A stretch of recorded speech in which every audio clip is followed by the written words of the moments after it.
We observe today not a victory of party, but a celebration of freedom, symbolizing an end as well as a beginning, signifying renewal as well as change. For I have sworn before you and Almighty God the same solemn oath our forebears prescribed nearly a century and 3/4 ago. The world is very different now, for man holds in his mortal hands the power to abolish all forms of human poverty and all forms of human life. And yet the same revolutionary beliefs for which our forebears fought are still at issue around the globe. The belief that the rights of man come not from the generosity of the state, but from the hand of God.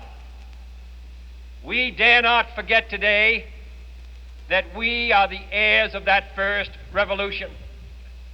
Let the word go forth from this time and place to friend and foe alike that the torch has been passed to a new generation of Americans born in this century, tempered by war, disciplined by a hard and bitter peace, proud of our ancient heritage, and unwilling to witness or permit the slow undoing of those human rights to which this nation has always been committed and to which we are committed today at home and around the world.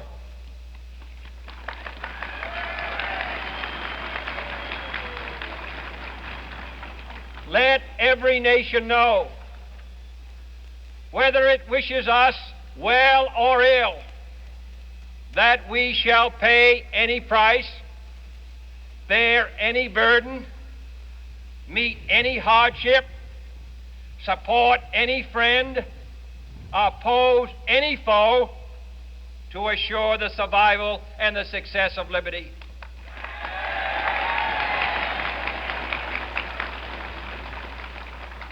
This much we pledge and more. To those old allies whose cultural and spiritual origins we share, we pledge the loyalty of faithful friends. United, there is little we cannot do in a host of cooperative ventures. Divided, there is little we can do, for we dare not meet a powerful challenge at odds and split asunder.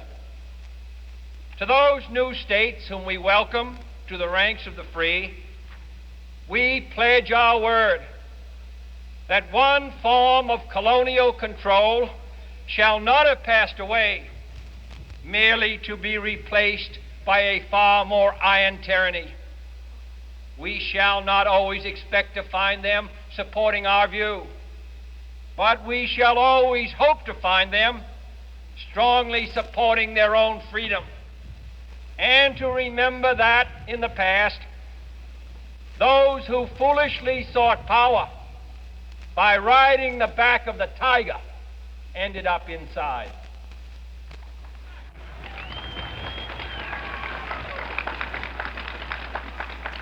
To those people in the huts and villages of half the globe struggling to break the bonds of mass misery, we pledge our best efforts to help them help themselves for whatever period is required, not because the communists may be doing it, not because we seek their votes, but because it is right. If a free society cannot help the many who are poor, it cannot save the few who are rich.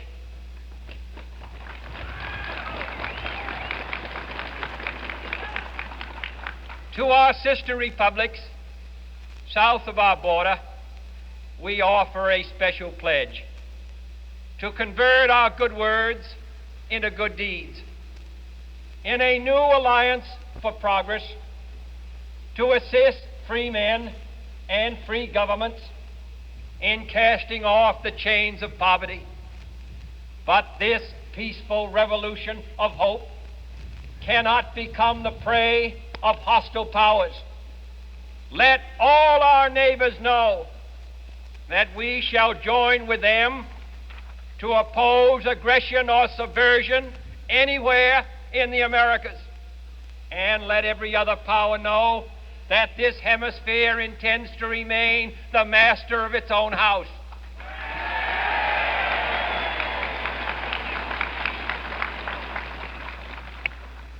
To that World Assembly of Sovereign States, the United Nations, our last best hope, in an age where the instruments of war have far outpaced the instruments of peace, we renew our pledge of support to prevent it from becoming merely a forum for invective, to strengthen its shield of the new and the weak, and to enlarge the area in which its writ may run.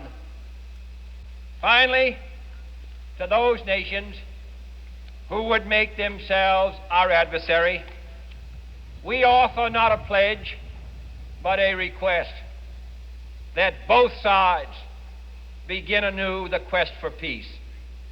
Before the dark powers of destruction, unleashed by science, engulf all humanity in planned or accidental self-destruction, we dare not tempt them with weakness, for only when our arms are sufficient beyond doubt can we be certain beyond doubt that they will never be employed.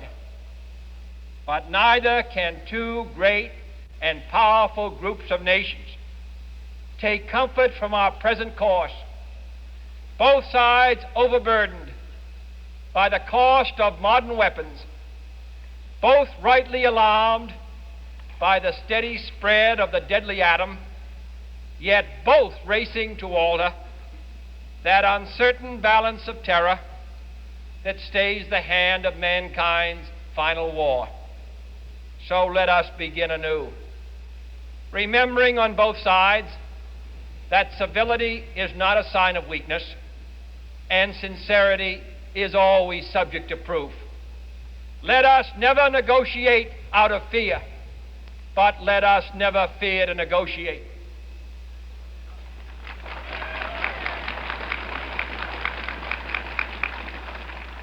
Let both sides explore what problems unite us, instead of belaboring those problems which divide us. Let both sides, for the first time, formulate serious and precise proposals for the inspection and control of arms, and bring the absolute power to destroy other nations under the absolute control of all nations.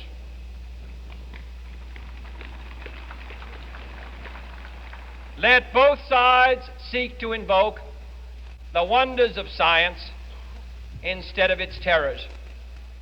Together, let us explore the stars, conquer the deserts, eradicate disease, tap the ocean depths, and encourage the arts and commerce.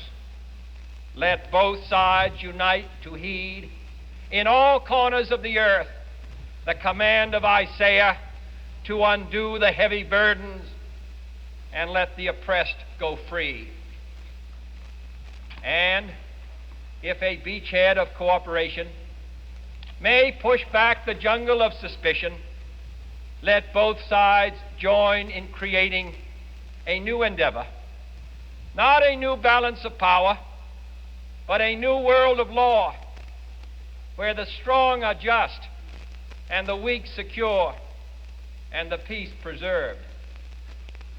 All this will not be finished in the first 100 days, nor will it be finished in the first 1,000 days, nor in the life of this administration, nor even perhaps in our lifetime on this planet.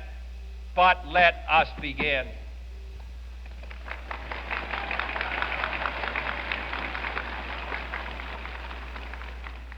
In your hands, my fellow citizens, more than mine, will rest the final success or failure of our course.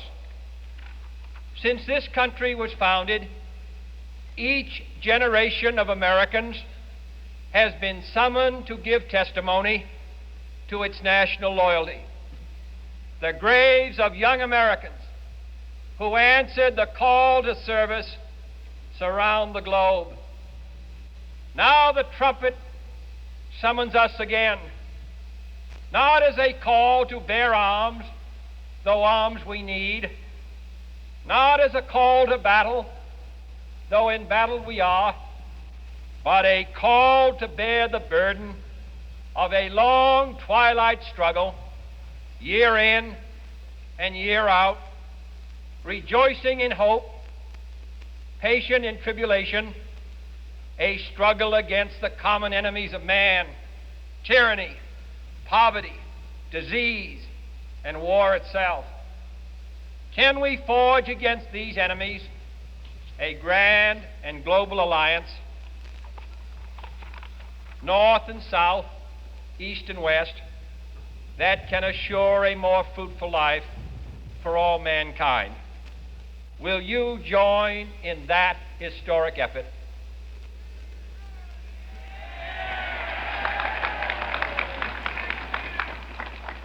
In the long history of the world, only a few generations have been granted the role of defending freedom in its hour of maximum danger.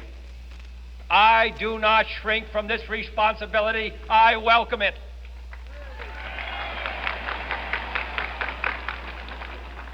I do not believe that any of us would exchange places with any other people or any other generation. The energy, the faith, the devotion which we bring to this endeavor will light our country and all who serve it. And the glow from that fire can truly light the world. And so, my fellow Americans, ask not what your country can do for you, ask what you can do for your country.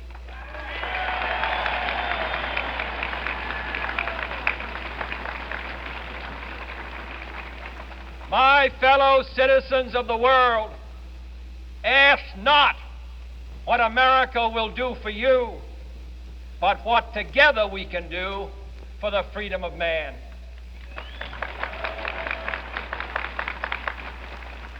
Finally, whether you are citizens of America or citizens of the world, ask of us here the same high standards of strength and sacrifice which we ask of you. With a good conscience, our only sure reward, with history the final judge of our deeds, let us go forth to lead the land we love, asking His blessing and His help, but knowing that here on earth, God's work must truly be our own.